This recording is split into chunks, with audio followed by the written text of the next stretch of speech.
Esta semana, a repórter Stella Ziskind entrevistou o nosso correspondente de política internacional, o professor Samuel Feldberg.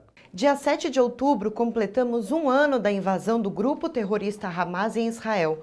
Nos últimos meses, muitas mudanças ocorreram no andamento da guerra em Israel. Então eu vou conversar agora com o professor Samuel Feldberg, graduado em Ciências Políticas em Israel, fez doutorado na USP, tornando-se um dos maiores especialistas sobre o Oriente Médio.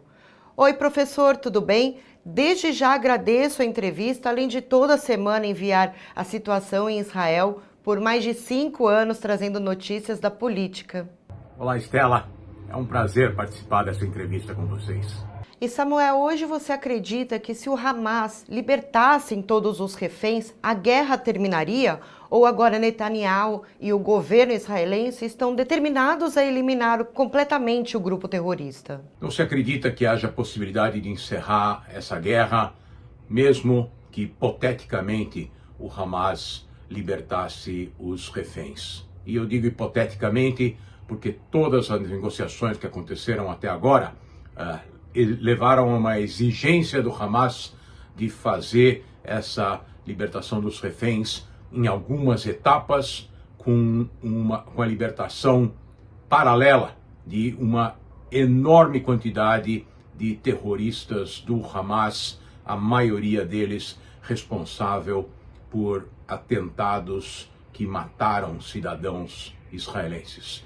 Então, estamos falando de um beco sem saída, onde o Hamas gostaria de eliminar a presença das tropas israelenses na faixa de Gaza, em troca da libertação de em torno de 30 reféns, entre reféns vivos e corpos de reféns que já foram mortos pelo Hamas, o que permitiria, eventualmente, se especula, que o Hamas transferisse através da fronteira do Egito o remanescente dos reféns para a Península do Sinai, e de lá eles poderiam ser enviados eventualmente para o Irã, como aconteceu com o israelense Ron Arad, que foi abatido sobre o Líbano em 1982 e depois desapareceu. Portanto, não há nenhuma expectativa nesse momento de um acordo mais amplo com o Hamas e de um encerramento da guerra, a não ser através da destruição do remanescente do grupo terrorista na faixa de Gaza, e esperemos que isso possa levar à libertação dos reféns que ainda estão lá. E professor, estamos vivendo momentos de incertezas com a guerra. Ela tem mudado mês a mês. O que esperar agora com os ataques do Irã? O que isso pode afetar até outros países? No momento em que gravamos essa entrevista, ainda há uma enorme expectativa em relação a qual será a reação de Israel ao ataque de mísseis por parte do Irã. Israel tem que dar uma resposta contundente. Há uma enorme pressão por parte dos Estados Unidos, que está no meio do seu período eleitoral, para que não sejam atingidas instalações de petróleo que poderiam perturbar o tráfego de navios no Golfo Pérsico e assim fazer com que o preço do petróleo aumentaria a inflação mundial, aumentaria o custo de vida nos Estados Unidos. Isso certamente não interessa nesse momento ao governo americano. Israel não tem a capacidade de sozinho afetar significativamente o programa nuclear do Irã sem a participação dos Estados Unidos. Portanto, se estima que haveria algum ataque contra instalações militares do Irã, algo que desse um recado muito claro ao Irã que um ataque como o que foi feito contra o território israelense vai receber uma resposta proporcional. E Samuel, você tem sentido que o primeiro-ministro Benjamin Netanyahu está com uma aceitação maior do que no começo da guerra? O que mudou na percepção do povo em relação ao governo dele? O primeiro-ministro Netanyahu tem visto um aumento na sua aceitação por parte da população. Ao longo do último ano, houve uma variação bastante importante nos índices de rejeição do primeiro-ministro. Num primeiro momento, ele foi acusado de não querer negociar a libertação dos reféns, porque isso poderia levar ao final da guerra, mas especialmente nas últimas semanas, com o sucesso dos ataques contra o Hezbollah, a ação dos Bipers, a ação dos walkie-talkies, o bombardeio do bunker que matou uma boa parte da liderança das forças Radwan. Isso demonstra que o primeiro-ministro está no comando e está tomando atitudes que permitem que o Hezbollah seja afastado da fronteira, o que eventualmente poderia levar a população do norte de Israel a voltar para suas casas. E por isso há um certo consenso em relação à forma como a guerra vem sendo conduzida no norte, mas, de novo, muita gente tem falado a respeito de eleições em Israel se ocorresse o final da guerra, mas todos se esquecem que Israel é uma democracia parlamentar, que as eleições são realizadas a cada 4 anos, e a não ser que ministros do governo israelense decidam se retirar do governo, esse governo vai ficar lá pelos próximos 2 anos, e especialmente nesse momento em que Gideon Sa'ar, um dissidente do Likud que havia saído e montado um novo governo, agora se juntou ao governo de Netanyahu, aumentando em 4 cadeiras o apoio que ele tem no parlamento. Esse governo está aí para ficar por enquanto. E Samuel, qual é o poder bélico que o Irã tem? Se um confronto direto com eles ocorrer, como que isso poderia impactar em outros países, especialmente em relação à produção de petróleo? Quais seriam as principais consequências para o cenário global? Países como a China e a Rússia poderiam intervir ao lado do Irã? A gente tem ouvido falar muito sobre as diferenças no poderio bélico entre o Irã e Israel, especialmente agora que se cogita um enfrentamento direto entre os dois países. É verdade que o Irã tem uma população muito maior, tem um exército muito mais numeroso e, eventualmente, tem muito mais blindados e navios do que Israel. Mas olhem no mapa e vocês vão ver que há uma enorme distância entre o Irã e Israel. Está na separação entre Irã e Israel estão o Golfo Pérsico, está a Arábia Saudita, está o Iraque,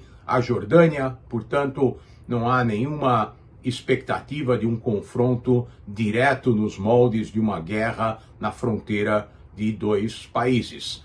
A Força Aérea do Irã é totalmente obsoleta, são aviões ainda fornecidos pelos americanos na década de 1970, portanto, não há nenhum risco de bombardeio do território israelense pelo Irã.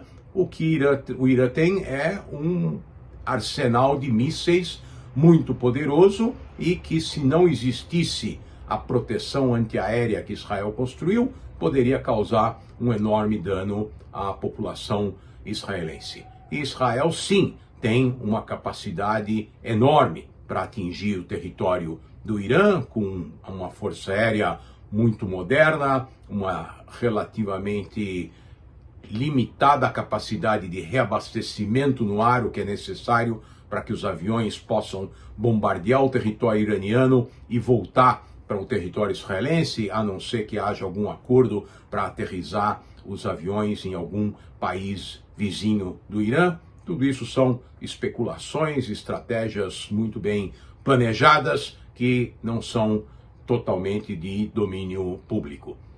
Eu não acredito que possa haver uma intervenção direta de grandes potências como a China ou a Rússia. A Rússia certamente tem interesse em apoiar o Irã, vem recebendo armamento do Irã no contexto da guerra entre a Rússia e a Ucrânia, mas há uma relação velada entre Israel e os russos, principalmente no que se refere à presença russa na Síria, e essa relação provavelmente vai ser mantida.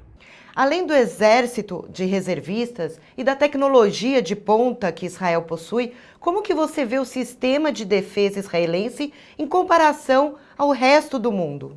Israel é conhecido como um país que desenvolveu tecnologia de ponta, é a Startup Nation, e tudo aquilo que nós usamos no nosso dia a dia vem criado pela necessidade israelense de se defender dos seus inimigos. Então há um sistema de defesa antiaéreo composto por 3 camadas de mísseis que podem interceptar desde mísseis de curto alcance até aqueles mísseis balísticos lançados pelo Irã e pelos Houthis. Israel também tem um sistema de inteligência muito sofisticado que permitiu matar no Irã o líder do Hamas, Ismail Haniyeh, permitiu matar no Líbano o líder do Hezbollah, Hassan Nasrallah, e nós sabemos que o Mossad atua praticamente em todas as esferas necessárias para proteger a população israelense. Onde há uma limitação importante é na capacidade de Israel manter os seus reservistas em ação durante muito tempo. Isso vem tendo um impacto significativo na economia israelense, principalmente pelo fato de essa guerra durar muito tempo. As guerras anteriores contra terroristas árabes na região foram a guerra no Líbano em 2006, que durou 34 dias, foi a guerra em Gaza em 2014, que durou 54 dias, e nesse caso agora nós já estamos entrando no 2º ano da guerra. Isso tem um impacto enorme sobre a sociedade israelense. E Samuel, qual seria o cenário mais provável de desfecho dessa guerra, no curto e médio prazo, tanto para Israel quanto para a região? Podemos somente tentar traçar alguns cenários lógicos. Na faixa de Gaza, a guerra vem se aproximando do final dessa etapa. Não vai haver um final da guerra, o Hamas não vai desaparecer, nem como ideologia, nem como grupos de terroristas que se organizam para causar dano aos israelenses. E da mesma forma como tem acontecido na Cisjordânia, vai acontecer também a partir de agora na faixa de Gaza. Em algum momento as tropas israelenses vão se retirar, provavelmente mantendo o controle do corredor Filadélfia na fronteira com o Egito, e cada vez que houver um alerta a respeito da organização de alguma ação terrorista, as tropas israelenses pontualmente vão entrar na faixa de Gaza para eliminar essa ameaça. Não podemos saber o que vai acontecer com os reféns ainda. Eles estão provavelmente concentrados em torno do que restou da liderança do Hamas. O líder Yahya Sinwar está provavelmente em algum lugar na região do sul da faixa de Gaza, cercado de reféns, e qualquer ação das forças israelenses certamente coloca em perigo também os reféns, da mesma forma como aconteceu quando os últimos 6 foram assassinados pelo Hamas. No norte está havendo uma intensa atividade diplomática, e talvez com o enfraquecimento do Hezbollah e a fragilidade do governo libanês tenha chegado o momento de se conseguir uma concessão do Hezbollah sob forte pressão diplomática e das forças israelenses atuando no sul do Líbano, que poderia levar a uma eliminação da presença armada do Hezbollah numa faixa de entre 5 e 10 quilômetros da fronteira israelense, em que todos os armamentos pesados do Hezbollah seriam deslocados para o território ao norte do rio Litani, que era a exigência israelense baseada na decisão 1701 do Conselho de Segurança das Nações Unidas, que já foi adotada no final da guerra contra o Hezbollah em 2006. Se isso acontecer, talvez tenhamos, pelo menos no norte de Israel, uma situação de relativa tranquilidade no futuro próximo.